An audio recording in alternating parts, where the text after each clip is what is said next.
ஐயா களப்பங்கோளம் ஊரு, அந்த முருகனோட வேலு, ஐயா அருவ வேலாம்பாரு, அந்த அருவ வேலாம்பாரு.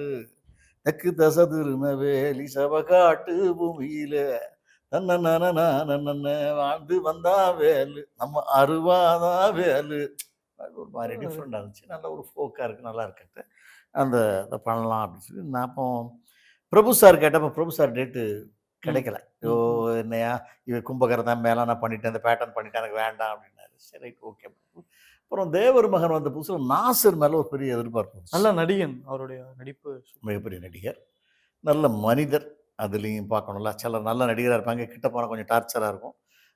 அது மாரி நெறைய வில்லன் ஆர்டிஸ்ட்லாம் நான் கேள்விப்பட்டுருக்கேன். நான் பழகியும் பார்த்துருக்கிறேன். அப்புறம் அருவாவெளி வர வச்சு பண்ணலாம் அப்படின்னு பிளான் பண்ணோம். அந்த போஸ்டர் டிசைன் அது இதெல்லாம் பண்ணவும் நாசருக்கு ரொம்ப புடிச்சுது. எல்லா நடிகர்களுக்கும் ஒரு ஹீரோவா நடிக்கணும்னு ஒரு ஆசை இருக்கும்ல. ஆமா, ஆமா. ஒரு சாதாரண யாரா இருந்தாலும் சப்போர்ட் நடிக்கணும். பண்ணிட்டுருக்கோம். ஆமா. திடீர்னு நம்ம லீடு ஒரு அப்டின்னும்போது காமெடியனுக்கு ஹீரோவா வரணும்னு ஆசை. சுருளிலருந்து ஆமா. நம்ம இப்ப சூரி வந்தாரு, வடிவேலு எஸ். வந்தாங்க, விவேக் வந்தாரு, யோகி பாபு. யோகி பாபு எல்லாருமே. அது மாரி வில்லனா நடிக்கிற எல்லாத்துக்குமே ஹீரோ ஆகணும்னு ஆசை இருக்கும். பிரகாஷ்ராஜ், சத்யராஜ் சார் கூட அப்படிதான். சத்யராஜ் வில்லனா வந்து ஹீரோ ஆனாரு. பிரகாஷ்ராஜ் ஆனாரு. அது மாரி அந்த ரஜினி காலத்துல சார். அந்த காலத்துல எம்.ஆர். ராதா ஆனாரு.